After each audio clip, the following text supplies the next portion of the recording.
Hi, this is Bobby Ryan of the Detroit Red Wings, and you are listening to Empty Betters with Nick, Mac, and Harrison.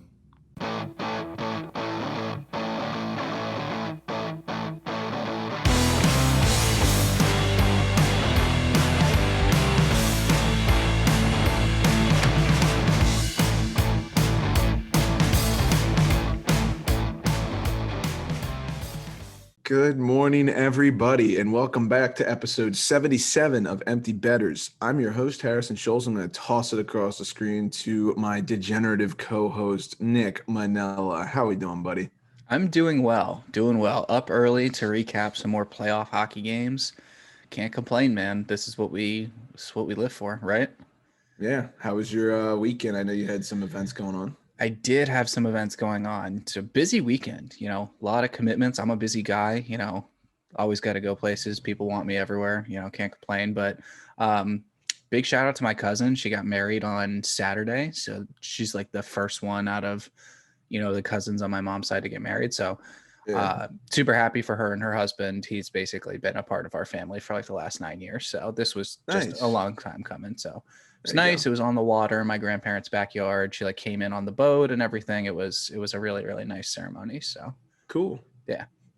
And then the following day, I was gonna say, I tucked that hangover under my skin and drove to Dover for the NASCAR race with two of my buddies. So two friends of the program, them pretty well, but it was good to get out. We do like 1 or 2 races a year, the three of us. So a lot of fun. NASCAR tailgates are the best.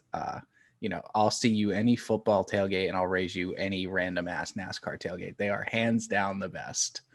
So. I have a picture of your outfit that I think we might need to send out on the socials, but it wasn't as bad as my one 2 years ago. Yeah, I'll give you credit for that. Yeah, I didn't do jean shorts this time. So yeah, I like the sunglasses choice. I don't know what brand they were. But, those were cool. Yeah, quite the blades on your eyes over there. So yeah, for sure. Glad you had fun. It looked fun. I was a little jealous of that. Yeah, it was a lot of fun.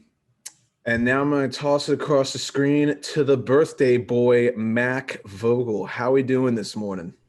Feeling good. Yeah, it's good to be 23 years young on this wonderful morning at 6:30 a.m. But like I said last time, I can talk hockey any time of day, so I'm ready to rock. I also had a nice weekend. I had my buddy in town from Baltimore. Nice.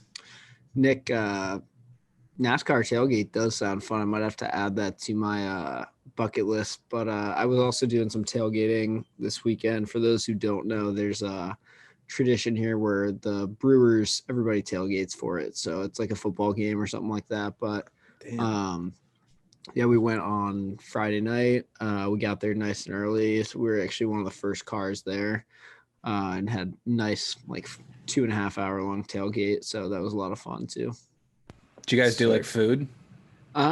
See, we're kind of like amateur hour right now. Our tailgate is like slowly getting better each time. I would say like we like add things to our list every time. Gotcha. Like, okay, next time, but like we don't have a grill or anything. So what we've been doing is just getting like subs from this really nice Italian deli and just bring in like subs. But we made like a little meat and cheese board too this time. Oh, like cool. We brought some stuff in the cool. I've got a big Yeti Tundra 35 cooler that we can just pack a bunch of beer and snacks into. So yeah, awesome. we're doing okay, but nice. I think grill will definitely be like the peak once we can get that going. Yeah. Once you get to like, and we were just saying this about like each race we go to, we do it a little bit better. And this time we had like the pop-up tent and 2 tables and a grill and 2 coolers, like 1 for food, 1 for beer. So there you go. Yeah, you get like 2 cars full of like 4 people a piece, and like everybody can bring more too. But what was cool is like obviously you usually make friends with whoever's tailgating around you because you're drinking beer and everybody's in the mood to socialize. But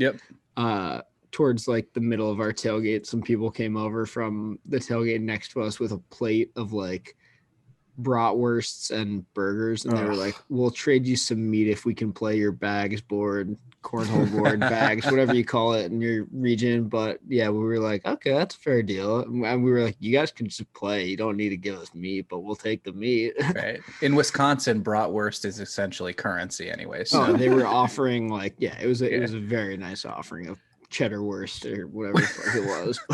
When we were walking out of the parking lot, leaving the NASCAR race, I really shouldn't have done this. I could have gotten punched in the face so easily. There was like a guy walking past our van as we were packing up, and he had a Penguin shirt on. And without thinking, I was like, kind of just like, hey, you've got some shit right here. Oh, and the guy was so cool. He handled it so well. But I was should have cracked you. Yeah, he should have absolutely just cracked me in the face. Yeah.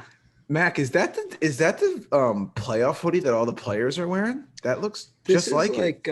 This is the one that they got for the like Navy outdoor series. If you look closely at this down here, it's like the Stadium Series logo. Yeah, 2018 in Annapolis. The neck like design looks just like the hoodies that they're wearing now for the playoffs. So I didn't. They are it came in like a package of stuff that they gave my dad like around that time of year. And nice. He kept like 2 things and just like gave the rest to my sister and I. But yeah, it's a nice player hoodie. Nice.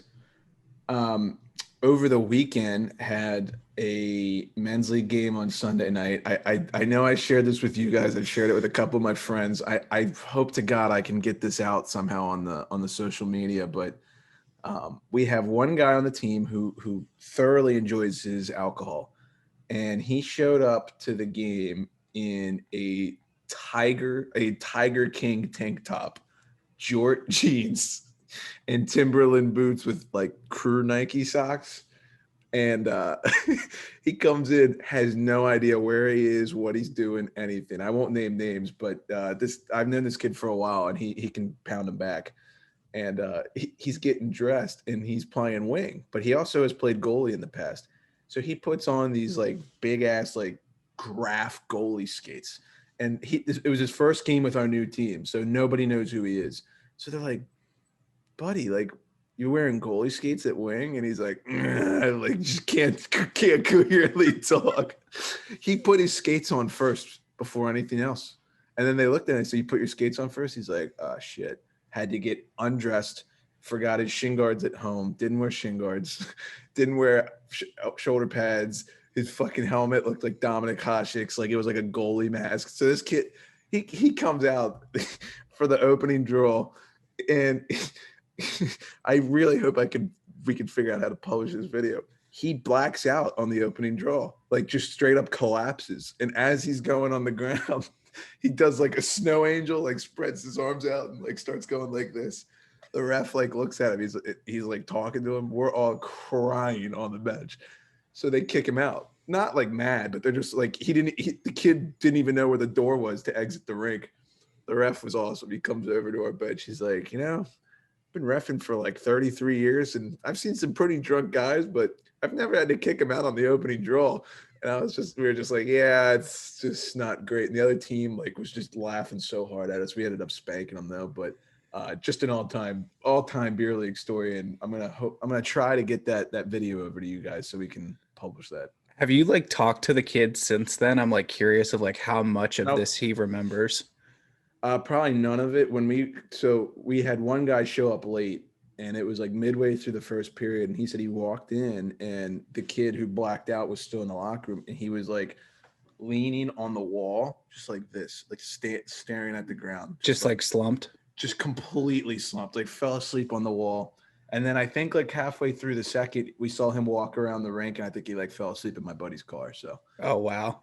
It was a rough one for him. Yeah, most definitely. But figured I needed to share that. It was quality content. And I again, I'm going to say this for the 4th time. I'm going to try to get that video over to you guys because this is must see stuff. Yeah. I feel like the kid should come on to talk about it. I mean, I watched that video like 100 times. It was so funny. Yeah. I still can't stop laughing at it. I'll ask him. We'll see if that's a possibility, but just figured I needed to share that before we get rolling here. Yeah. But it's early. We all got stuff to do. So let's get to the good stuff. But before we do, we just want to let you know that this episode of Empty Betters is brought to you by Brackish Life. If you're like us and grew up on the water and outdoors, then Brackish Life is perfect for you. They have a wide selection of gear from UV shirts to hoodies and hats. It's Real Bay apparel made by Real Bay people. Head to www.brackish.life today to check them out. A little salty, a little fresh, Brackish Life. Brackish Life has also teamed up with Rink to Reef Chesapeake Bay to preserve the area many of us call home. Rink to Reef repurposes broken hockey sticks into oyster restoration habitats. Brackish Life donates a portion of their proceeds to Rink to Reef to further preserve the beautiful Chesapeake Bay area. Support this great cause by checking out www.brackish.life today. Nick, do you want me to toss it off to you, or you want me to ask you, or you want me to guide through this? I don't care. Up to you. Dealer's choice. I'll kick it off here. So Washington, Boston, at this point in time, we're recording on May 18th, early in the morning.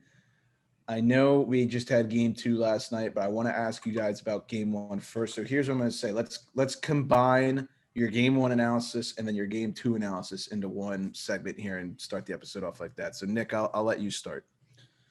Okay.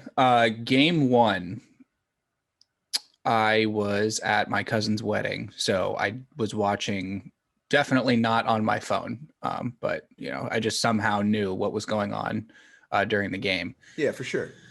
I had mixed feelings about this one. I think right now what Caps fans need to look at between game 1 and game 2 are some positives, but there's also a decent amount of negatives. Right now, I think the biggest positive is depth scoring. You need to look at who has scored in game 1 and game 2. Game 1, you have guys like Brendan Dillon on the score sheet. Stanley Cup Playoffs is all about getting guys who chip in or who don't typically chip in on the score sheet to chip in at some point. We saw this in the past with Harry, who was the guy on the Penguins, Max Talbot, that had like an unreal cup run in 2009. We saw it with DSP and Caps in 2018. So you have to be able to steal games. And we saw that in game 2 last night. Garnet Hathaway has 2 goals. So gotta love that. Obviously right now the goaltending is a big concern in my opinion. And, Mac, I know we've talked about this, but the fact that now basically after game 2, Sammy is not, dressed. Vanacek is not dressed. Your 1-2 punch is Craig Anderson and Phoenix Copley is a little bit concerning. It's definitely not a long-term solution. And I don't see that being a winning formula. But Mac, what did you think of game 1 and game 2?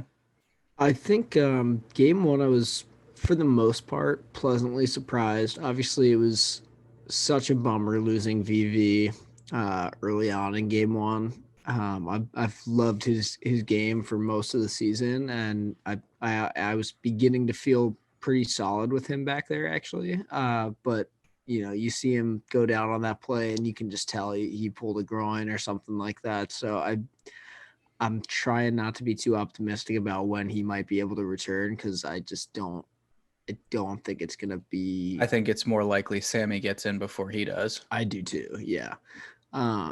So, however, I will say, I think Anderson did a great job of coming in such a tough situation like that too. Like coming in cold to a playoff game, and you haven't played a playoff game since 2017 or whatever. But like we said before with this guy, he's a total gamer. So, and I know in our interview later, we'll touch on that as well. But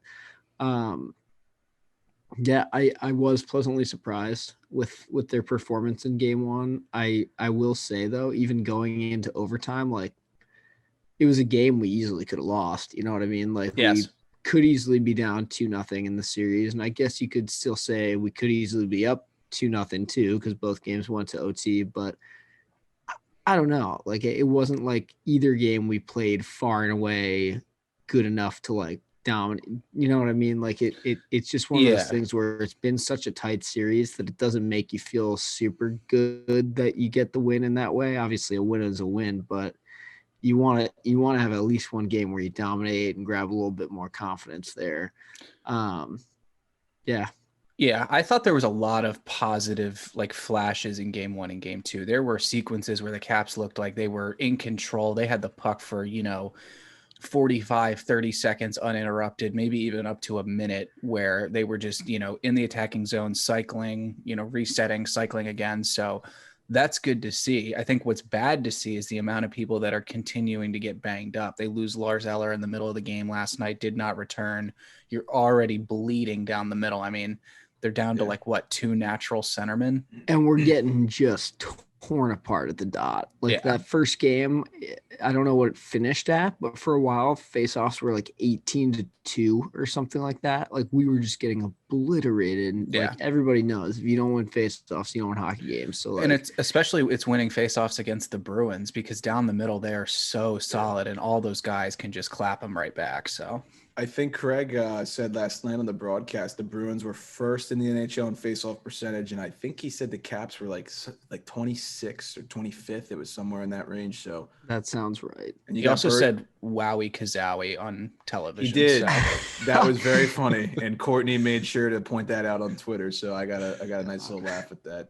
That's funny. I will add that I think in game 2 last night, Anderson looked a little like scary at first. Like that first like wraparound goal he let in, he was so far out of his net. He was just floating out there. And like, I don't know, I was very concerned. I was like, oh boy, are we going to see Phoenix Copley in this one or what? Like, but he settled in nicely. He made like over 40 stops, I believe. You cannot fault him for last night's loss. I will tell you who you can fault, and that's Brandon Dillon for literally like I was talking to a friend of the pod here, Stephen Baker, about that play in overtime.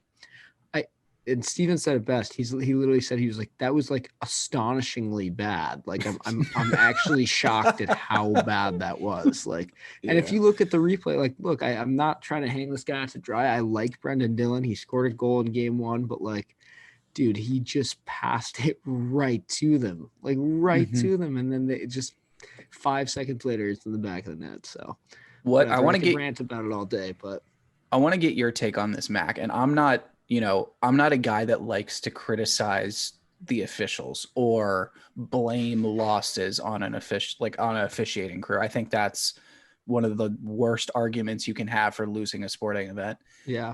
And plus we had Jim Toft on, so we're very much a pro Stripes podcast. What did you think of the calls last night? Because I thought they were atrocious. It was bad. And like it looks like, to me, they got talked to or something. Like it looks like the refs got like talked to by the league, and they're trying to like do something specific. Like it doesn't look like your everyday average walk in the park. Oh, they missed one, or they called it a little tight or something. Like it looks to me like a very specific way they're trying to officiate these games. And with the way that they were just taking both guys every time there was like a little scrum after the play or whatever, when in reality, usually it wasn't both guys. And there was one or two cases where it should have probably just been the Caps guy. And there was one major case where I'm thinking of that it should have definitely just been the Bruins guy. And they're like, oh, both guys. Like sometimes it's not both guys. And, that was just the beginning of the officiating issues last night. But you know what I mean when I say it looks like they like got spoken to or something like that? Yeah. Well, your text last night, you said sometimes it's not both fucking guys, and I was like, yeah. I think there was one incident last night. I missed the last 10 minutes of the second period. I was watching the Nashville game because I knew you guys would be watching the Caps game. Didn't Mantha get called for a high stick when he literally got hit in the head by a high stick? I was like, well, what did Mantha do? He didn't really do anything. You guys pretty much nailed everything. Just a couple things that I've noticed. I'm pretty sure Jake DeBrusk was a fourth liner on our segment like once every 2 weeks that we recorded, and he now has 2 goals in 2 games in the series. He's like a big time like playoff guy. He just shows up out of nowhere every year. Yeah, he had a shit season, but he's looked very good in the first 2 games. One guy, and I know we're all on the in the Caps territory, but just to kind of talk about the Bruins a little bit, McAvoy looks unbelievable. He looks really good, like game-changing, like 25, 27 minutes a night. I don't give a shit. Big hits, too. And he's jumping up in the play a lot, too. Like, he's getting offensive opportunities out the wazoo, so. Yeah. And the good news is, I mean, other than that first goal last night where Coyle faked Anderson out on the wraparound and then dished it in the middle, Anderson hasn't looked bad. He's looked decent. I mean, he's giving you a chance to win. He might not steal you a game, but he's making a chance. He's making big stops, especially against that Bruins power play. Those guys can really shoot the puck. So late in the game last night too, there was one with literally about a minute left where they easily could. Which granted, it's not a huge difference. You lose 1 minute left in a regulation or 1 minute into overtime, but still, he got us to OT, and like Harry said, he's giving you a chance to win. So right. That's all you can ask for. And Wilson and Oshie, I would say, in my opinion, have been your two best players up to this point. And Wilson looks very good from a playmaking perspective and just a physicality perspective. I agree. I'm gonna throw Dmitry Orlov into that mix as well. I actually thought he was the best Capital on the ice last night. Yeah, he had his legs last night for sure. We'll see what Game 3 holds. It's going back to Boston now, so this is when things get interesting. Yeah. Yep, that's true. Caps are a good road team, so they are. I've high hopes. Yeah, I think they have to at this point. If Kuzi's good to go, you just have to throw him in there. You just need the center depth. I think he has to be good to go, period. Yeah. I think wherever he's at this point, he's got to go in the lineup. If Eller's not coming back, he's got to go in. Right. All right. Any other thoughts on the series so far that you want to add? It's like this kind of weird conundrum now. And this is the last thing I'll say is this: Sammy's been sitting for what? A week? It's and a half, over a week now. Yeah. I think since his last start. Yeah. Yeah. When do you just yank Anderson now if Sammy's good to go? That's the thing. It's like you with Kuznetsov, you force it a little bit because he's a superstar player, even though he's had a rough year, and you can say what you will about him. He's a superstar player and he's at least been here before. And you kind of just have to push him into the lineup and at least put him at third line center or some shit like that. But with a goalie, you can't really rush a guy back until he's ready. So that one, I might have to toss Andy one more in Boston, to be honest, just because it's tomorrow. I can't imagine that Sammy's gonna play 2 days worth of practice and be good to go. I would say I think he could be ready to roll because I think they're going every other now. So it's gonna be Wednesday and then Friday. I could see Friday if he returned on Monday, right? Give him 4 full days to really start grinding. I don't know. Ideally, you probably want more than that too, but it's the playoffs, so everything's expedited. Yeah, true. Good thoughts. Good stuff. Let's move on to Pittsburgh Islanders. Let's get your take here. Yeah, seriously. First, off the bat, what are you thinking? I thought that the Penguins played. So first off, no Malkin sucked. I knew he was had a nagging injury. I didn't think he was going to sit out, and it sounds like he's probably going to be out for Game 2 as well. So that kind of sucks. I don't think the Penguins played that bad. I think in general, it was a pretty even game. If you made me give a split, I would actually say the Penguins 55% of the game played better than the Isles, and then the Isles the other 45%. But the difference was goaltending. And they win hockey games like that all the time, that they didn't outplay their opponent for the majority of. They're so pesky in that way. They are extremely pesky. Tristan Jarry let in 3 wrist shots from just beyond the circles, which is just too many for a playoff game. He's got to be better.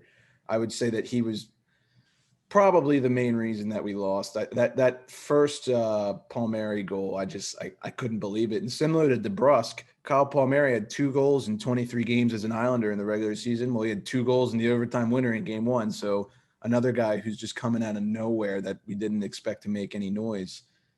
I thought for sure that the Penguins were. Sorry, I don't mean to cut you off. I thought for sure the Penguins were going to win when Kapanen tied it up. I was like, they're going to get another one here in a minute, and this is going to be done. Yeah, it's what's funny is I think they said this in the telecast. I think in the last 7 postseasons, the Penguins have only won an overtime game at home twice, which is crazy because there's been a lot of home overtime games. We're just not good at an OT at home, but. Matheson sucked, which, I hate to say because he was so good for us all year, but he's still nursing the injury on his face. He's got the fishbowl. I think that might have something to do with it. I don't know. But if Tristan Jarry can show up tonight, I have a good feeling about this team. Kapanen looked good. Tanev looked good. In general, Dumoulin, we'll see what happens. He took a shot off the inside of the foot or the outside of the foot, and he left. He had literally – clear tape wrapped around the boot to hold it together, and he did not practice yesterday, so that's not good. So While you're mentioning Tanev and Letang, I'm just going to throw this in there. I had thrown on game one towards the end of it because I wanted to catch that OT, and I had a buddy in town from Baltimore this weekend. He follows hockey casually, but not like super intensely. And at one point on the broadcast, they show Letang on the ice, like getting ready for a face-off, and then they pan over the bench and they zoom in on Brandon Tanev, and obviously they've both got the long, like black hair. Yeah. And my buddy's just like, why is it just a look that like all the Penguins look like villains? They're all just like Professor Snape or something like that. And I was like, it's so true. Like literally, that's just like you go to the Penguins and you just become Snape. Like, I was talking to my mom about this because she was like, "Why do they grow their hair like that?" I was like, "Well, Tanev looks like Tarzan. Like that's what I've said." But Letang looks like a French god. So I mean, there's a little bit of a difference. Both got a little bit of that like Lord Farquaad like vibe, exactly. You know, yeah. But so there's only been one game. I can't analyze too much.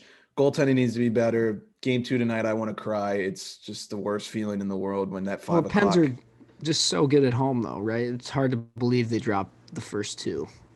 Well, I don't know, dude. The Islanders have beat us in 5 straight postseason games, and the Penguins have lost 10 of their last 11 playoff games, dating back to that Cap series in 2018 that has apparently cursed us. So I don't know. I don't feel great, but we have to win tonight because we are not a good road team. But I do think the Islanders are at Barclays, which makes me feel a little better. So. Did the Islanders come back with Varley, or do you think they're going with Sorokin? I think he's hurt. I think he's still fucked up. Damn. I would start Sorokin. It's kind of like the Craig Anderson thing. Like he's playing well enough to give you a chance to win. You know, you don't know the devil you don't know, right? You take an injured goalie and throw him in there. It could actually be worse. So true.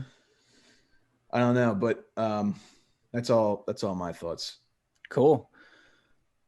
Vegas and Minnesota. I think that, all of us want Minnesota to win for upset purposes, or at least I do. But Minnesota gets it done in game 1 in overtime. 1 goal.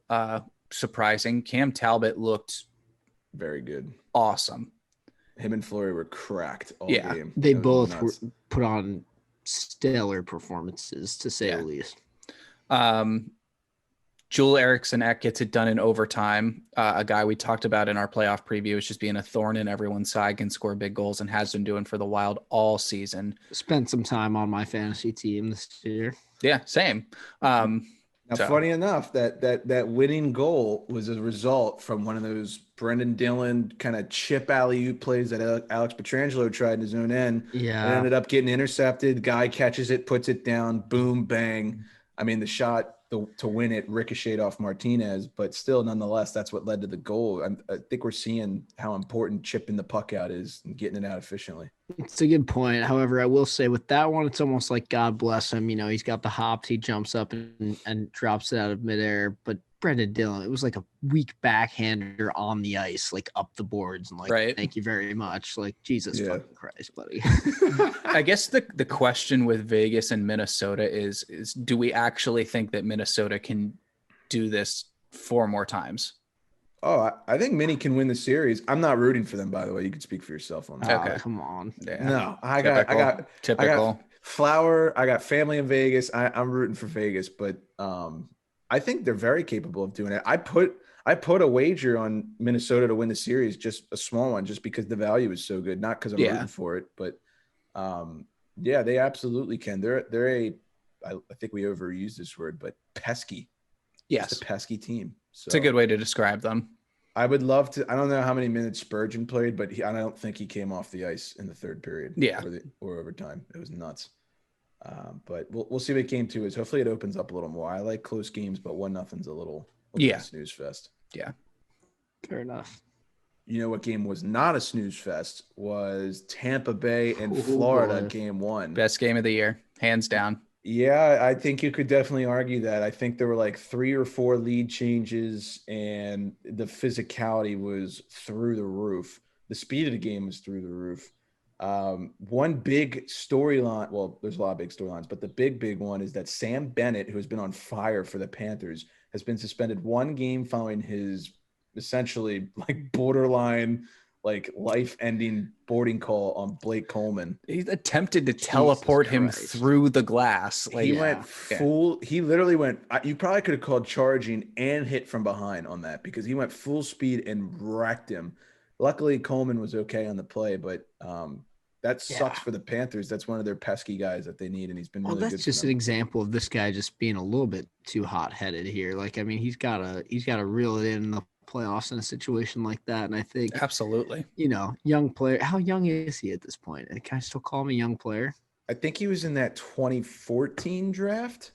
So probably 18. Yeah, he's probably like 25, 26, 27. All right. Well, I mean, maybe you should know by now, but I'll just say sometimes young players especially let the emotions really rule them, especially in a playoff game too. And we all know Calgary didn't have a whole lot of big playoff games, so maybe it's just a typical case of being a little bit too small for the moment or too big for the moment or whatever it is. But, one game probably would have been like 3 in the regular season. Right. I think one of the things that, you talk about Calgary not having a lot of big playoff games. One of the things that the broadcast has been focusing a lot on is the fact that most of the Panthers players don't have playoff experience or not a ton of it. So I think one of the interesting things I noticed about that game is, there were big hits left and right, but as soon as the Bolts went down a goal in the third, every hit was just punishing a Panthers player to the boards. And you could tell that team just hadn't been exposed to that before. Yeah. And they got a little sloppy at the end of the game, which is why they lost late. And like you said, I mean, that's kind of an example of probably them getting a little too excited when they see the clock hits like 5 minutes and they're like, oh man, we might win game 1 against the big bad Bolts, and then just, letting it slip. So it'll be interesting to see what happens in game 2. Is that one tonight as well, I'm guessing? Yes. I believe so. Nick, I think since the start of the podcast, Braden Point has done nothing but just prove us wrong about everything we've ever said about him because he is an absolute gamer. It's like game-tying goal and game-winning goal, both in ridiculously nice fashion. It's not even like subtle. It's just as soon as we said what we said about Braden Point in like episode 1A of this podcast, his like progression just went from like this to this. Yes. It just shot straight up. I think he should be in the breath of most underrated player. Maybe you can't say he's number 1, but he's got to be up there because he put up like 90-something points like 2 seasons ago. He's a small guy. He gets overshadowed by Kucherov, who I'm about to talk about in a minute, and Stamkos and Hedman, but he is so damn good. It's crazy. He just like doesn't make mistakes either, which is so frustrating. And his celly on the game-winning goal gets my goosebumps going because he just like screams at the bench and like fist pumps all the way there. It was awesome. Kucherov hasn't played in probably 9 months, I'd say, if my math is correct, and casually nets 2 goals and an assist for 3 points on the game. One thing that a lot of people are bitching about, I've seen on social media, the Lightning are $17 million over the cap right now. And they're able to get away with that long-term injury reserve cheat code that they just pulled off with Kucherov. Some conspiracy theories rolling around in the interview later, who, by the way, is with Rick Rowley. I think I forgot to mention that. So Rick joined us to talk North Division in Canada life. But there's some theories rolling around that they just told him to rest up, and they're loaded, and they're 17 over the cap. And, I don't know if the league's going to look into something about correcting this in the future, but it's a little sus. Yeah. It's like, where you start to put on your thinking cap. Like it makes you shut up alarm. It makes you think, 17 million. It's a lot. It's a lot you could do with $17 million. I'm not going to lie. That little alarm thing there just like shook me to my core. Like that sound is just such a just an anxiety inducing, even just the one little jingle. I feel the same way, but it's when I hear the default, whatever Samsung one, there's like a default tone, like musical noise it has. And my roommate freshman year of college had it. I think I know the one. I know the one you're talking about. Yeah. It's horrible. But yeah, any other thoughts that you guys have on this game? It was a great one. Huberdeau looked great. All I'm gonna say is I watched the tail end of this one at a Buffalo Wild Wings, and that just felt so like fitting for this type of game. It's just like a classic, like very marketable hockey game to like the casual sport fan, and like everybody at the B-Dubs was into it and stuff. Nice. It was on like all the big TVs in the room. So how about that crowd? Yeah. Right. They're good. Crazy. The Carolina one too was pretty impressive. I would say so far, Carolina and Florida, the crowd. I mean, granted, I think they were the two biggest. I think they have the least restrictions as well in those cities, but like even with those untraditional markets, they were loud and they were great too. Did you ever think that Carolina and Florida would have more fans at a playoff hockey game than Montreal or Winnipeg? All circumstantial, but you're right. Yes. That is the truth. So I'll give you guys a yes or no question here. Are you still confident in your Panthers pick at this point? Yes. No. Oh, yeah. I gotta be honest, Nick.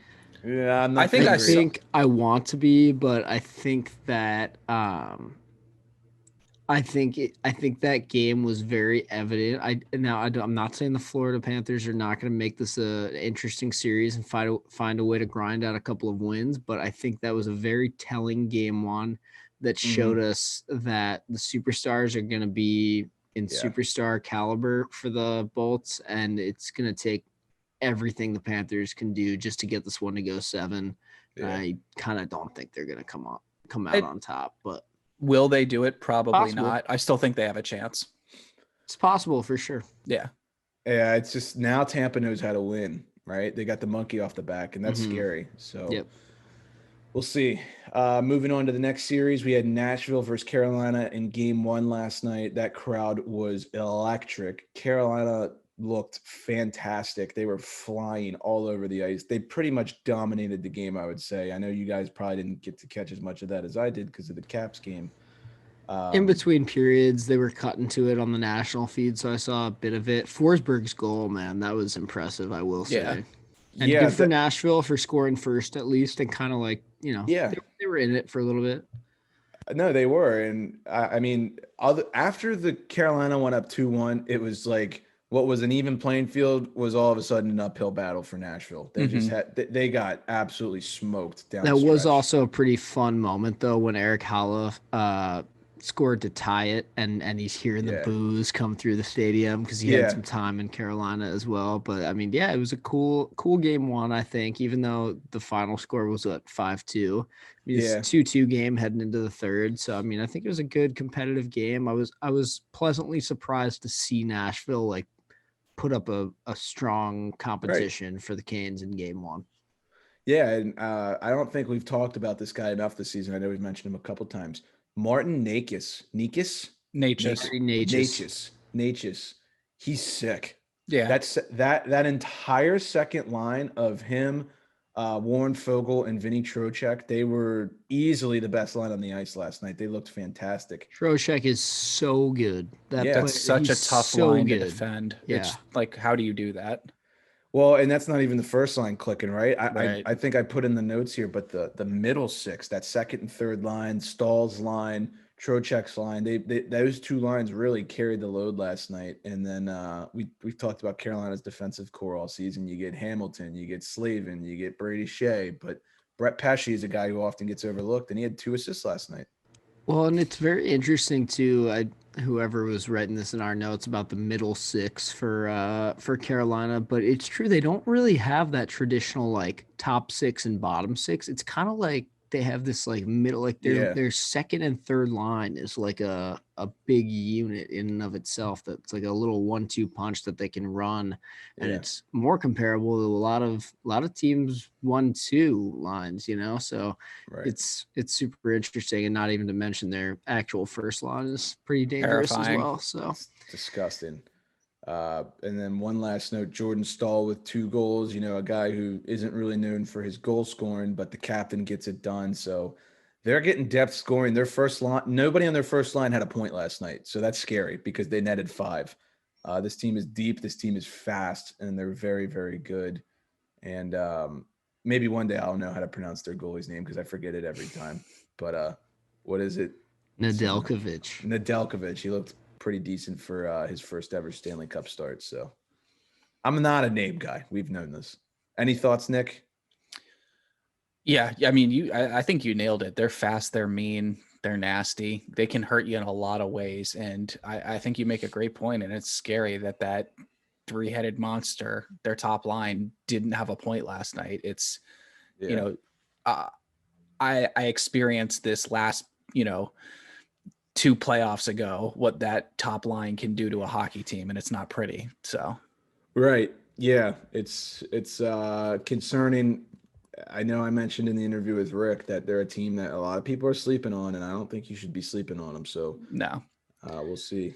And then the late game, not sure if you guys caught a lot of this, Colorado versus St. Louis. I watched the highlights this morning. I caught the first period last night, watched the rest of the highlights today before we started recording.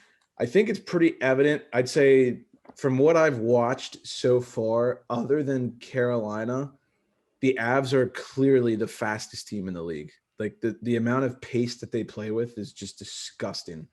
And I know that there was a graphic up on the broadcast last night, and I'm going to mess it up, but I believe it was like minimum of 50 postseason games. Don't quote me on that. McKinnon leads the NHL among all players in points per game in the playoffs. And it was very evident last night why. Did I see Gabe Landeskog chucking his fists around last night? Yep, he's not shy about that. I thought I did. Yeah, that's pretty sick. Him and Shen threw it down.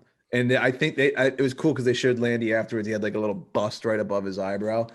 Those two guys talk about similar play styles, big bodies, two-way games, score, fight, hit. It's just, I love that shit. Landeskog got 3 points too. For sure. And you know what? McKinnon deserves all the credit in the world. He's, world-class talent, but I got to say Landeskog has always been my favorite player on that team. I think he's such a gamer. I love the Swedish players like that just have an edge to their game. He's Swedish, right? He is. Okay. He's got like that Forsberg, like fuck you energy. Yeah, he's really gritty, but he's so talented too. And that'd be the jersey to get for me if I was going to get an Avs jersey. Gabe. If I was him, I would have just looked at Braden Shen and said, "You can hit me in the face 10 times, and I'm still going to be better looking than you are. So swing away." Oof. Yikes, Nick. Nice. Jesus. Swing away. But yeah, McKinnon had 3 points. Landeskog had 3 points. The top line was just absolutely buzzing. I would say, honestly, that Colorado pretty much dominated that game. I think they doubled St. Louis in shots. That being said, they needed to, right? I mean, there was a lot of question out of, and I know a lot of people were taking the Blues money line. I know you guys were taking that one. I was considering it, but I kind of wanted to watch game one, see what happened. And, I mean, the Avs came out and made a statement, right? Because there's a lot of people they weren't going to drop favorite to win it. A lot of people saying, "Oh, they're kind of phonies." I was kind of leaning towards the phony side. Honestly, I was kind of expecting them to drop game one and come out a little. It's a young team with a lot of pressure on them, and I feel like what it does to you when you're like the Stanley Cup favorite and you're a team like the Avalanche is it just it puts all kinds of things in your mind that. Right. Doesn't always work out for the best, but no, this was a win that they needed desperately, and the fact that they just dominated and got it like easily, pretty much, is huge for them. Now that being said, Binnington played extremely well. Yes, that fourth goal that Colorado had was an empty net, so he stopped 41 of 43 shots on the game. And he looked really good through the first 2 periods. It's the third period where Colorado kind of blasted off. And the Blues were also without David Perron, who you could argue is their best player all season. He was out due to COVID protocols. So that's a big loss for them. Yeah, he played really well this year. He was almost like a point per game, I think. Don't quote me on that. He was my first liner about 3 or 4 weeks ago, and it's true. Yeah. He just had such a solid year, especially for, his type of player where, he's getting up there in age a little bit, and he's probably reaching that point where you want him to have a good year, but he's not like guaranteed to have a good year, but he totally did. So that is definitely nothing to sneeze at that they're missing him, and hopefully he won't be out for too long. Did you guys see Cale Makar's goal or no? Unreal. If you watch it, I don't really understand how he does it, but he does this thing with his ankles, like it's like a V-shaped like cut where he just shimmies the blue line. He moves faster laterally than he does vertically. It's kind of crazy, but he I can't remember who the penalty killer was that he shifted, but he basically put him on skates, haha, lack of a better term, and just ripped one. So he's a cheat code on the power play. And as long as if I tried that, I would be in the hospital with like both of my hip joints just completely popped out.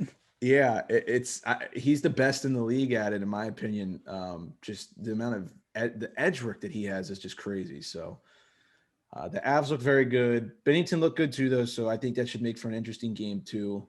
The Blues know how to win. They've been there, done that. So I wouldn't be surprised to see them bounce back. I mean, this is another one that we felt like an easy win for Colorado, but it was 1-1 going into the third, wasn't it? Yeah, it was. Yeah. So I mean, St. Louis is right there. They at least put up a good fight, and yeah, I think they had Jordan Kyrou getting on the board for the one goal they had, which is another good. Like he had a good year, and I feel like it's good to see a guy like that also perform in the playoffs, just to make sure it's not like some kind of fluke thing that happened in the season. Yeah, no, I completely agree. That kind of wraps it up for our first couple day of playoff recap. I know that we have an interview with Rick that we're going to get to here shortly, but I think Nick has a word with you guys before we do it. Absolutely. We just want to remind everyone that this interview is brought to you by the Maryland Mortgage Wiz. If you're planning on buying your first home this year, go ahead and get pre-approved and explore all your financing options with Dave, the Mortgage Wiz. Interest rates are at a historic low and down payment assistance programs are still available. Stop renting and put your money in a place that you can call home. Follow Dave on Instagram at Maryland_mortgage_wiz for more information. Dave is licensed in Maryland, Delaware, and Florida. Equal housing lender, NMLS number 3094. Let's toss it off to Ricky right now. Well, as always, it is a huge pleasure of ours to welcome back to the Empty Betters podcast, Mr. Rick Rowley. Rick, how have things been going? What's life been like north of the border for you? Well, it's been pretty fucking awful. I don't know if you've been paying attention.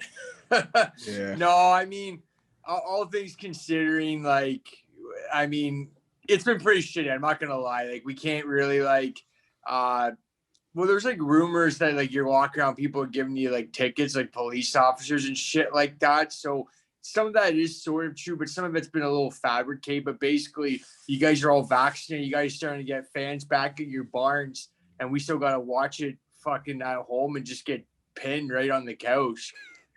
Yeah. It's pretty much my my life right now. So yeah, I just kind of watch a lot of puck and just listen to hockey podcasts. Sometimes bring a vodka soda on the walk, and that's usually how it goes. Nice. So is it just because like slow vax roll out, and now you guys got this nasty other strain, basically, like those two things combined, or? Yeah, it was definitely a combination of that. Like the strain, definitely out west, it did a number, and we have it a little bit here. But yeah, we're like way behind with like the vaccination rates. We just fucking.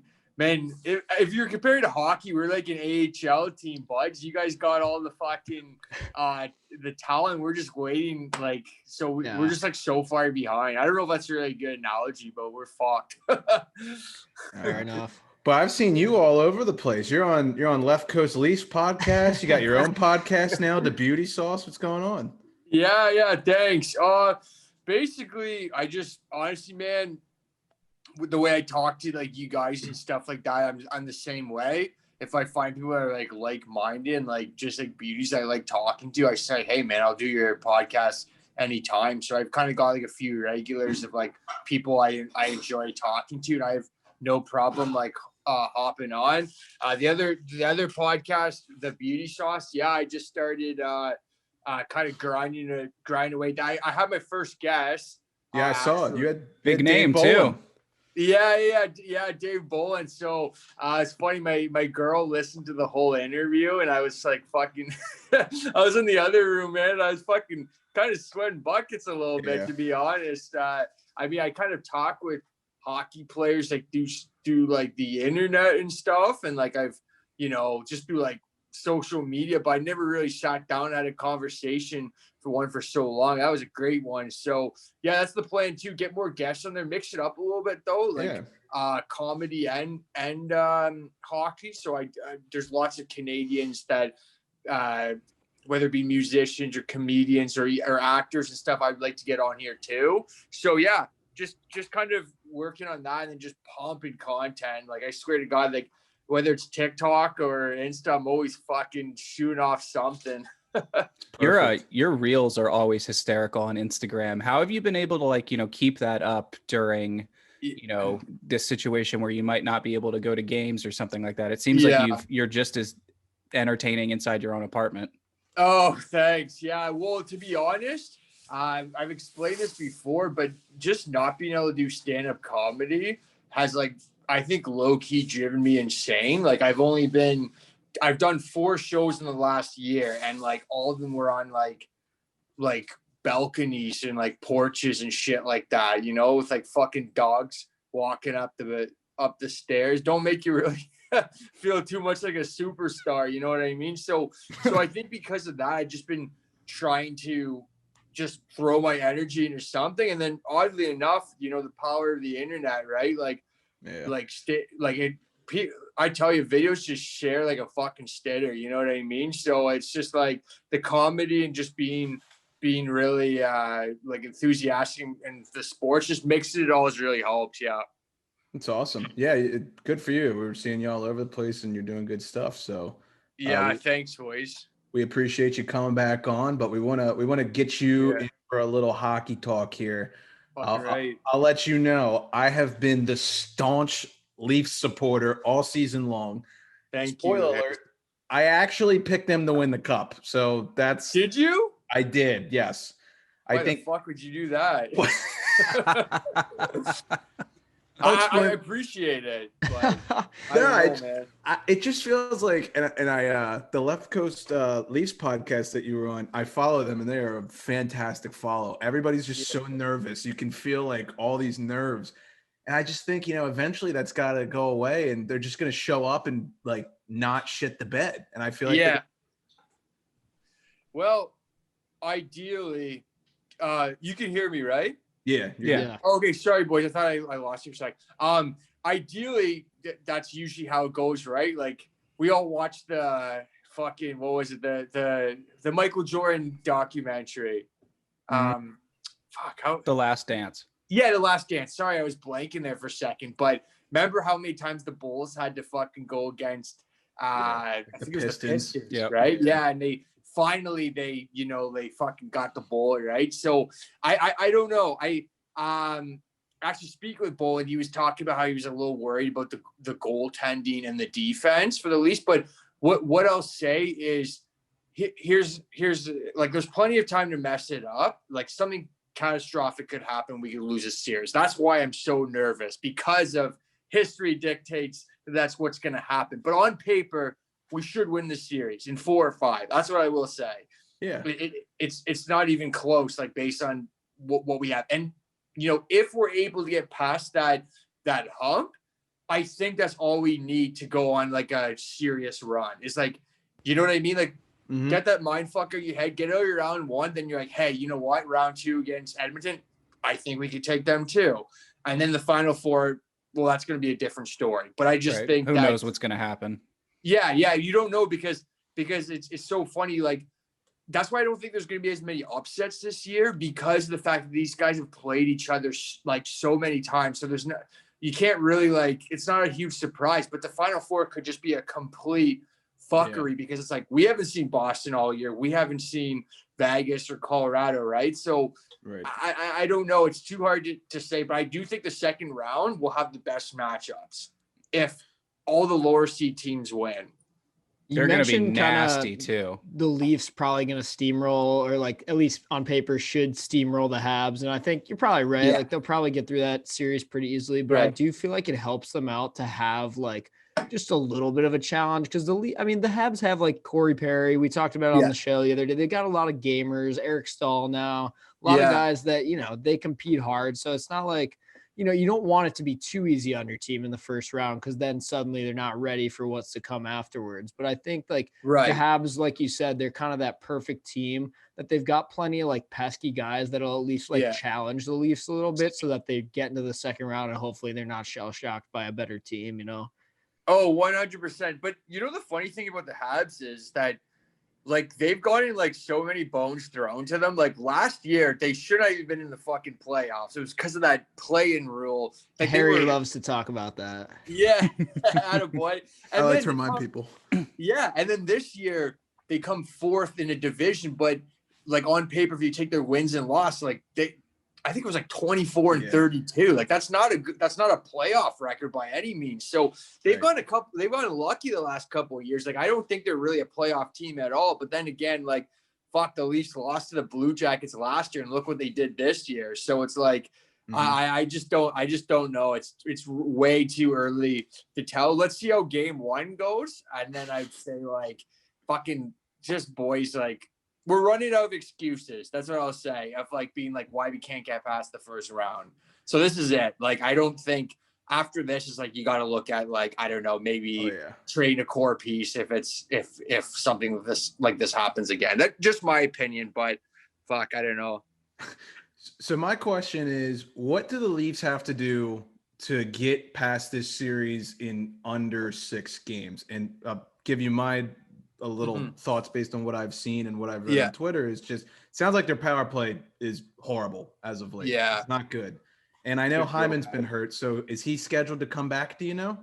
Yeah. My understanding is for the playoffs, like all the guys are going to be back, and it was like the same with the Lightning. Like I swear to God, it's so convenient how like I know you guys have probably heard this, but fucking Cooch misses the whole season. Who knows? Maybe they just told him like, listen, we're not going to be able to get rid of Tyler Johnson. Like we're way over the cap. Just fucking take the year off, and we'll bring you back. I honestly believe that. No, man. I know. It makes you wonder. It really does. Because how were the Lightning even 17 million over the cap? Yeah, and I talked to my buddy who runs the site, the Hockey Collective. He had connections with an actual a sports writer, so he went to actually ask him because he didn't understand that question either. When I asked, I said, "How are the Lightning?" Because they signed these big tickets in the offseason, like Chernak and what was it? I think it was Cirelli they signed, and it was like, no, dude, like you're $20 million over the cap. How the fuck are you doing this? Because you're only supposed to be 10 mil. Anyways, long story short, Lightning conveniently have their guys back, and I think it's the same with the Leafs. Like we got Riley Nash in the deadline, Nick Foligno. Like we should have been over, but it was just because all the guys were on. Although, but then it doesn't make sense how Freddie Anderson played the last game of the season either, or the second last. So I don't. There's some things I don't understand. Right. Yeah. But when it comes to like all the legal stuff, I'm not totally. It gets complicated. There's some loopholes basically they're avoiding with some of that. But yeah, the point is they're able to have these like stacked lineups now because of it. Right. And Dubas like works their way around it. But I think but sometimes I get a little sidetracked. Oh no, you're good. Talk about cap friendly, but just to kind of answer your question, yeah, like the power play 100% needs to be better. I think just kind of like tighter defense, maybe a little bit. And then we have to get the goalies to either one to stand on their head or it's like fight for the job. And like none of this fucking, you got the job so you can dog it sort of nonsense. Right. So I'm assuming Jack Campbell, obviously the starter, right? I think so. I don't see any reason why he wouldn't be, because earlier on my podcast, I was contemplating that. And I was like, no, it makes sense to put him in because Freddie like has been kind of like injured. Plus starting goalie under 900 save percentage. Can you imagine? Fucking, I think that like when Holtby did that, he got the fuck out of Washington. Like, yeah. You got to go with the hot hand though. I mean, the year the Caps won the cup, Grubauer started the first 2 games because he was the hot guy and Holtby was all over the place. So yeah. That's a good call. Like, and I think the Leafs depth allows them to kind of like fight for like spots, like, but I don't know. It's just, I'm still nervous, boys. I even think about I'm getting a Nicorette right now. Well, okay. While we're talking goalies, and obviously Nick mentioned that scenario of, Grubauer started for the Caps in 2018, and what ended up happening there, obviously, was he started the first 2 games and we lost him. And then Holtby came back after that, and we didn't miss a beat. Let's do a hypothetical here. You start Jack Campbell for game 1. Let's say you drop game 1. Is that all the room you give him? Is that all the wiggle room you give him? Like, do you immediately go to Freddie for the next game, or do you give him 2 games? Like, if you're the coach, Rick, what are you doing? That's actually a fucking A good question. I think it honestly depends on the loss personally, because if it's like maybe I'm not talking, obviously a blowout is no matter what you go, but right. I mean, in that case, he's probably getting pulled halfway through or something. Sure. Yeah. Assuming it's a close-ish game and then they end up dropping it, whether it's OT or it's a 1 or 2 goal game or something. If it's OT 1 goal game, I think you still you come right back with him at least for the second time. Yeah, I think I'd probably agree. I would. It's just like I said, like Freddie, it's just like under 900 save percentage as a starting goal. This is his contract here. Like you'd think he would want to fucking, like play like his best career, but it's just his numbers with the Leafs every year again fucking worse and worse. By the way, I think I cut my fucking lip when I was getting that Nicorette. Fuck.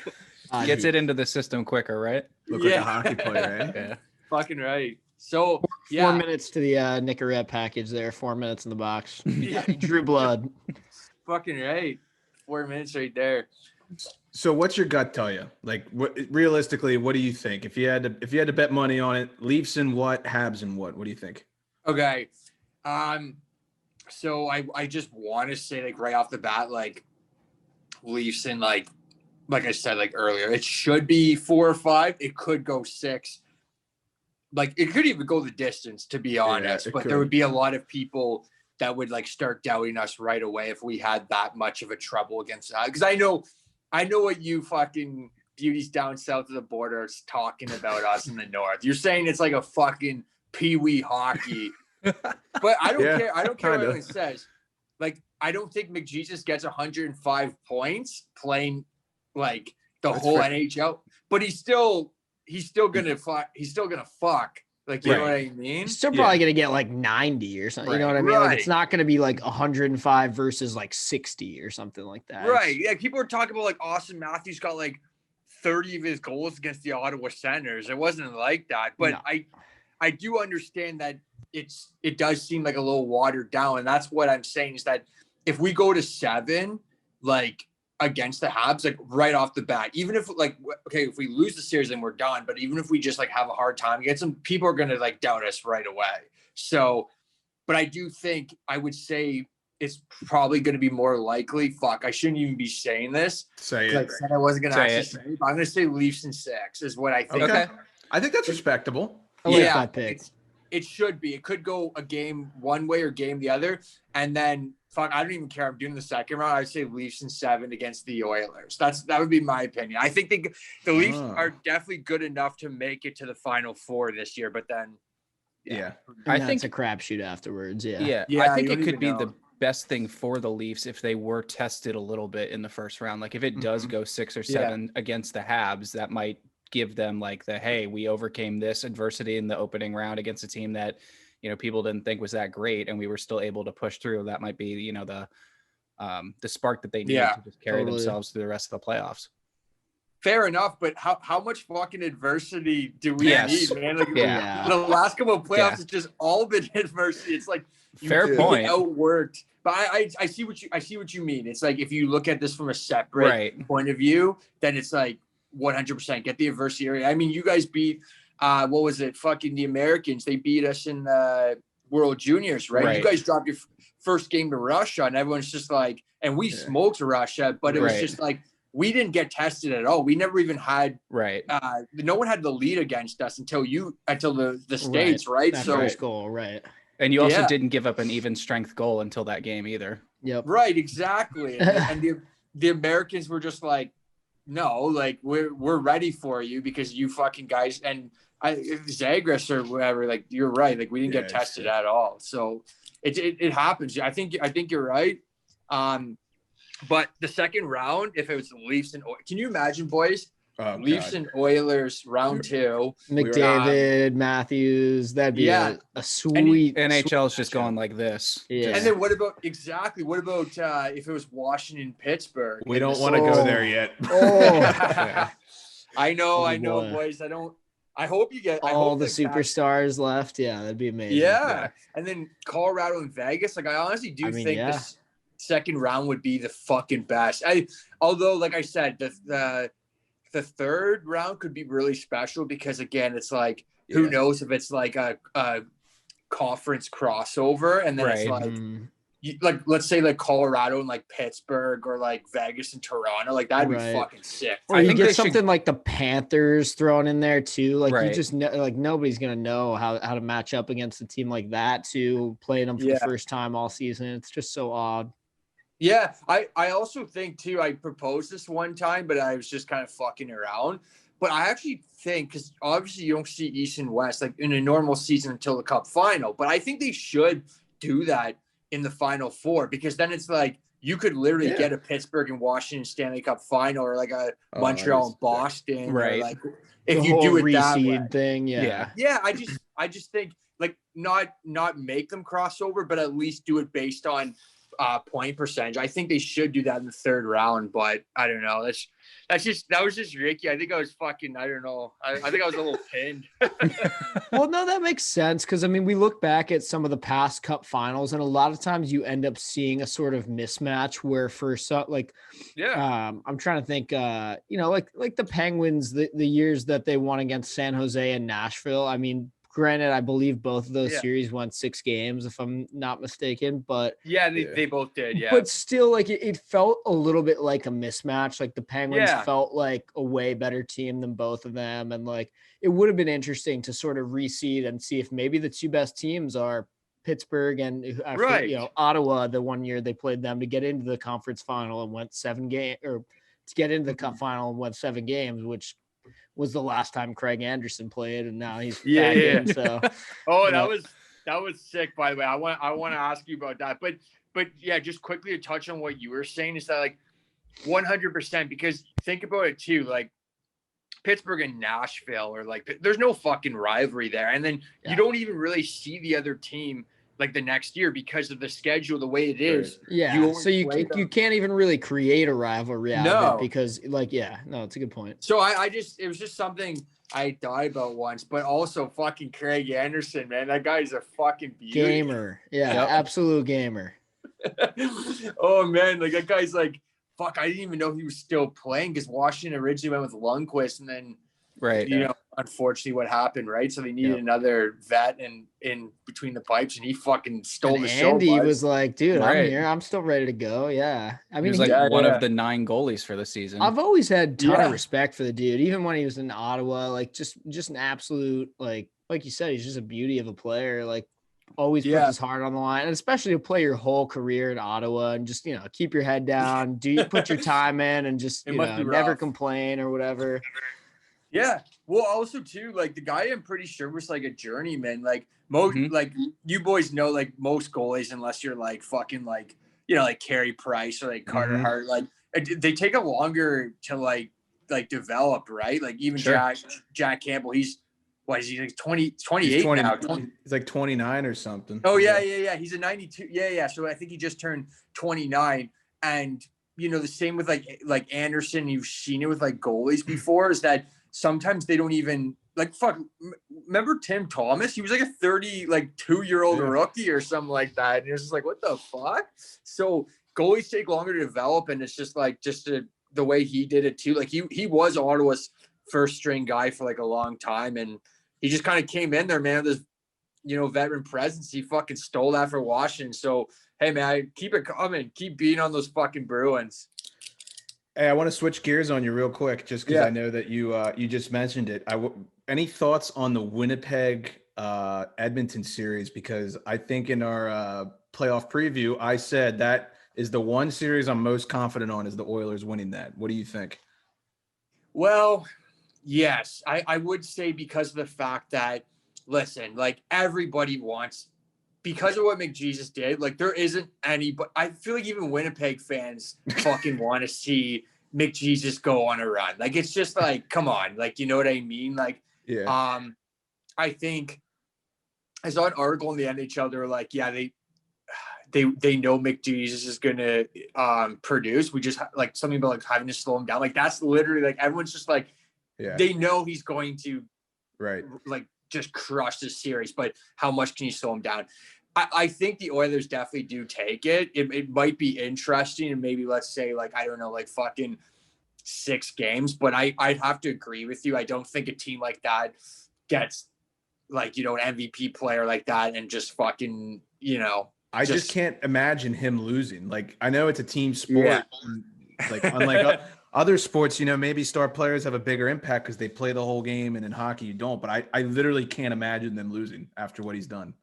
Yeah, like after that whole like losing to Chicago last year, like that was just fucking nonsense. And I think he was just like fired up, and he didn't win the heart. And then look, dude, since I've been watching hockey, no one's gone close to like 2 points a game, and he wasn't 2 points, but he was, you know, close. Basically was. So this guy's like literally, since I've been watching hockey, not even Yager was like putting up the shit that he was, right? So he's a fucking special player, man. He's been around now for like, you know, he's not like exactly young. Like he's 24. Yeah. Like he's not in the, he might still like have to hit his prime, but he's like basically getting close to there. So I agree. Like you don't get a guy like this, an MVP that just goes silent and the team doesn't fucking go. So I think I agree. I don't see a universe where they don't get out of this. If the Jets win, I'll be so fucking pissed too. Like honestly, I will. If the Jets win, I think it's gonna have to be Hellebuck just stealing every game. Yeah. Like they're all gonna have to go to overtime or something like that. Which he's capable of doing, but I mean, even if he does, like he can't do it for 4 series. Like he can't bear the weight for the whole fucking thing. Absolutely not. And let me ask you a question, boys. Like what would you rather fucking watch? Toronto and Edmonton or Montreal and Winnipeg in the second round? Come on. Like, are you Yeah. Dude, if it's Montreal and Winnipeg in the second round, I'm not even watching any more playoff hockey. I don't even fucking care. I'll turn to a baseball fan or something. Just let me know when this series is over so we can move on. Fucking right. I threw the idea out there to these guys when we started the previews, and I said they might just fix the fucking series and have the refs call it one way, because I can't, like, the viewership would just be dead. Yeah, they should give the people what they want, man. Like it's been a shitty year. It's been 56 games. We don't have like I said, just give. Sorry, boys, if for whatever team if this offends you, but give it fucking Pittsburgh, Washington, Toronto, Edmonton, fucking Colorado, Vegas, and I don't the blender division, whatever happens with that, I don't know. Fucking blender division. Like I guess Carolina and fucking Tampa or something. Yeah. Well, let's say Tampa's because they were the cup, they won last year, so let's let them upset the Panthers. But you know what I mean? Like, make everyone happy. Fucking do this in the second round. Come on, Batman. For real. So I gotta ask you, who do you have winning the cup? Honestly, it's probably gonna sound like the same as like some other people you heard, but I just got Colorado, man. Yeah. I think they're the real deal. I think so. Like I think, you know, McKinnon, he doesn't get like necessarily the praise that like McJesus gets, right? But it's like you just look at the way that their team's like fucking built, eh? Like it's like they got like absolute wagon team, yeah, absolutely. And that Grubauer guy who used to play for the Caps, like he's doing unreal. Yeah. And it's like, you know, with Rantanen, well, obviously McKinnon, who talked about Rantanen, Landeskog, and then got Burakovsky too, and Cale Makar, of course. Like, and this unreal thing about the Avalanche too is that like they're not even like they also haven't hit their like I think their fucking peak, because look at like some of the guys coming up, right? Oh like, my God. Makar, Bowen Byram, and then who's the guy who played for Canada, Newhook. Yeah, he's sick. If you guys know him, like he just played a bit, like, but he's like that guy's gonna be a star too. So it's just like they could build like a fucking dynasty. So I just think on paper they're the most all around team, or Vegas, to be honest. I think one of those West teams win the cup this year. I think on paper those two are probably the favorites. Like if you were just going, if you were handing out the cup by your roster, you would probably give it to one of those two or the Leafs. Yeah, and they finished one. Did they not? I think they finished 1-2 in the league too, right? Colorado and Vegas. So, like I said, I don't think it's much upsets this year. I think it's one of those two teams that I don't think the Leafs get it done. I think, like I said, this could be like a year where it's like, and hey, if we went on a huge cup run, then you know what? Then at least we know that we're starting to head in the right direction. So maybe we could go to the finals fucking knock on wood against Colorado or Vegas, but either or, I don't think even if we did face them in the final, especially with Campbell and like kind of inexperienced goaltender defense, I just don't think we would get it done. So I don't think the boys are going to win the cup. That's what you're trying to ask me. God damn it, Rick. What's the sorry, hype? I'm sorry, man. No, I know. I'm fucking with you. What's the atmosphere been like around, the Toronto area with this series against the Leafs? Like, the two biggest hockey markets in the world haven't played each other in the playoffs in 42 years. Yeah, it's been quite a while. What's the buzz been like?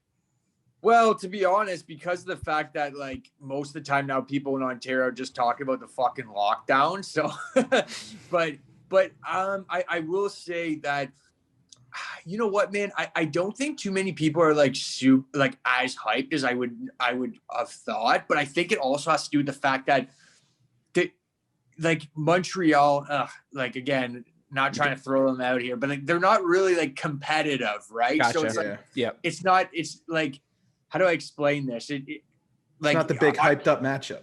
Yeah, I said it. It's not the heavyweight fight.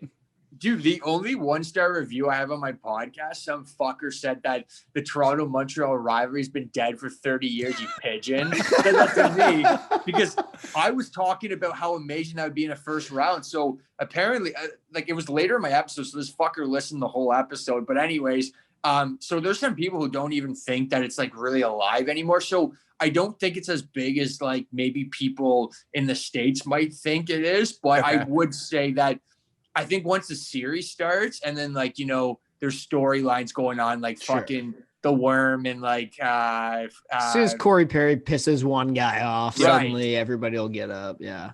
Right. And then like Josh Anderson, because he's kind of like a little bit of a fucker too. Right? For sure. See what Cole Caulfield does. I think a lot of eyes on him.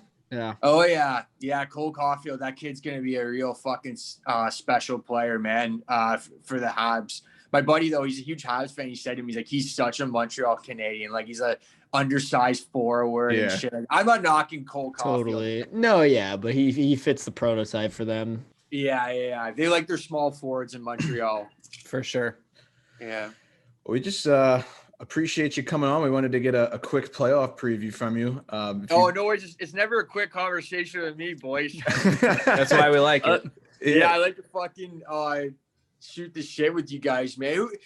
I want to know though, like, what are your guys' picks? I'm actually interested. So don't go with heart, go with brains though. I'll try. Okay. I think I had the Habs. No, I'm kidding. I had the Leafs winning that series. I had the Leafs winning that series. I had the Cats making it out against the Bulls. I think all three of us picked the Cats because we were like excited, happy for them. Yeah. Let's root for chaos. Hell yeah. Vegas is going to walk Minnesota, but I would love to see. I love that Minnesota stole that game though. Yeah, that was awesome. That was sick. Who did you have winning it all though, Nick? I had the Avs winning the whole thing. Okay, so you had the Avs also. Yeah.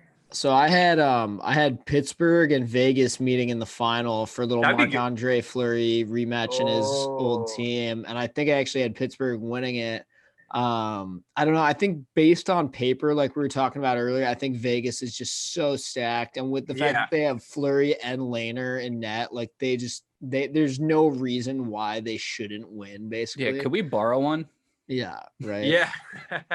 I picked the Leafs, and I said that at the start, and I know that's a controversial pick, and a lot of people don't like that. We'll see what happens. The other team that I think a lot of people are sleeping on is Carolina. They're very deep and they're very good, and nobody talks about them, and they get no media coverage.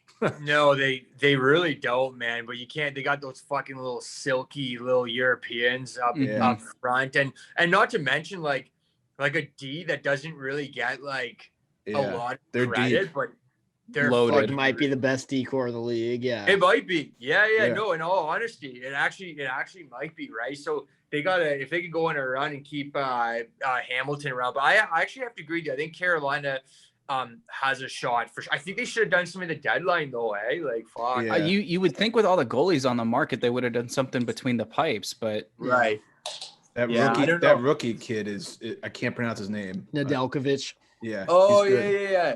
Yeah, that guy's been doing well for him too. Fucking Jimmy Reimer, Optimus Rhyme. Yeah, Optimus Rhyme. I love that. That little duster for the Leafs. Hey, Rick, real quick, because I'm the Penguins fan, and I know we were talking about the second round. 1-0, Islanders are up. Should I panic? Am I in trouble? You know what? I was thinking about that because I fucking hate the Islanders too. Me too. Just because of how like cocky they were about like John Tavares, even though their arena, like they're fucking homeless and shit, and they're just sitting there being like, "Why does Johnny T want to play here?" And it's like, you don't even have a rink. Yeah. And I that whole thing pissed me off. But what I will say is that I think if Brian Burke wasn't there, then I would be worried. But I think, like they went out and they got like Jeff Carter and like, you know what I mean? Like another guy. Like I know they're now kind of like an old team, but it's just like a lot of vets there that's just like I wouldn't be worried. I still think Pittsburgh gets through the Islanders. Islanders can't score really, so I guess they did. It's all about goaltending. Yeah, it's all about goaltending. Yeah. I didn't expect Sorokin to start. I was surprised when Varley didn't start for them, but I guess he's like injured or something. Oh, was it that? I have no idea. I don't think he even was on the bench. Yeah, I think he's like out or something. Okay. Yeah, I think it would be because I guess I thought Varley was their guy. Another Washington goalie that was fucking sick. Yeah. So I don't know if they got to obviously win next game though, right? Especially because they're home. They're home too. But I still think the Penguins get through. That's just my opinion. I needed that. Thank you. Yeah. No worries, buds. While we were just mentioning goalies, I actually want to circle back to one thing. When we were talking about Craig Anderson, I just looked it up. I guess I had just had it in my head that he was a lifetime Senator. He actually played for the Blackhawks and the Panthers and the Avalanche. And I stumbled upon this crazy stat that I just got to get out there. Yeah. In the 2009-2010 season, he was with the Avalanche. You want to guess how many games this man started for the Avalanche that season? Oh, 30. I think I remember. It was this man started 71 games. Jesus. He went 38, 25, and 7 for the Avs in 09-10.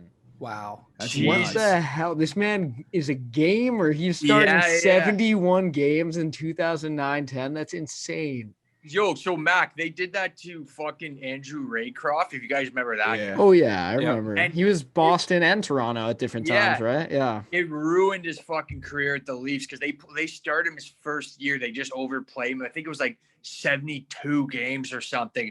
And he won like 35 games, but he just like, he was kind of like a little bit of a sieve, like just fucking terrible GAA and save percentage, but he just overplayed him. But honestly, I don't think that happens in the NHL anymore unless it's like a guy that's I don't know. I just think there's too much competition for like the backup and shit, Yeah. I just quickly to say that, like, I would say, look, moving forward about the Leafs next year, I don't think you re-sign Freddie, in my opinion. I say you try to go get another, like, 1A, 1B goalie and do like Campbell and like, I don't know, like a fucking Gorgiev or like, what's the other guy's name? Jonas Tommy Corpusalo. Corpusalo, yeah, fucker. So I don't know, something like that. That would be my opinion for next year. Freddie's just fucking pissed me off, boys.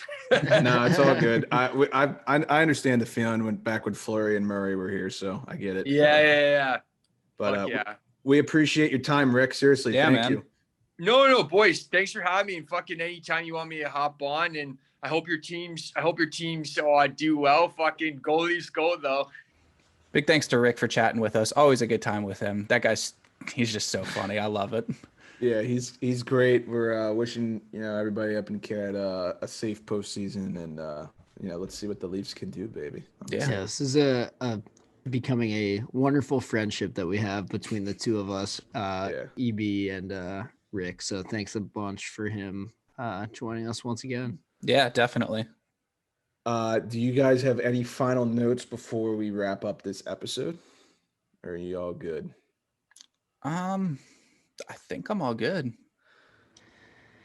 Yeah, I think I'm all good. The one thing I'll add is Caps need to win game 3.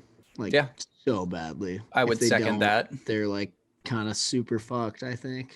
Hey, if I can get out of tonight 1-1, I'll be a pretty happy camper. Mm-hmm. So, and if it doesn't go to overtime, I'll be a happier camper. So we'll see. But fun fact, and I'll leave the episode with this: Tristan Jarry was 9-0-1 this season following a loss. So he lost one overtime game in games where he lost the previous. I hope that trend continues. We'll see. I have a lot of doubt. So I don't know. Yeah, I could very well come on here Friday. I think we'll probably record Friday morning at this point, and it could be 3-0. So I don't know. If that's the case, you might not see me Friday morning. We'll see. Mac, what are the birthday plans lined up? Not sure exactly. I mean, going back to bed right now, probably. But I think there's a really good happy hour that starts around 4 at one of our favorite places down on the lake. So probably get some drinks outside if it's not raining. We'll see how the weather holds up too. But then tonight, probably just gonna get a nice dinner with my girlfriend. I think most of my friends are busy during the week, so we'll probably celebrate this weekend a little more. And we did some stuff this past weekend as well. But probably just a nice evening with the lady tonight. Nice. There you go. That's what it's all about. All righty, fellas. Well, good episode. We'll be back with all you guys later this week. Enjoy the playoffs. And without further ado, class dismissed.